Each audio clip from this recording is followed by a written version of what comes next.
Ще успее ли България тази вечер да победи Турция?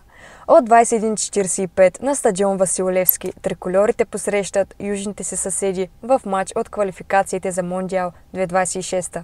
Срещата бележи дебюта на новия селекционер Александър Димитров. Човекът, който дълго време гради младите лъвчета, сега поема и големият отбор.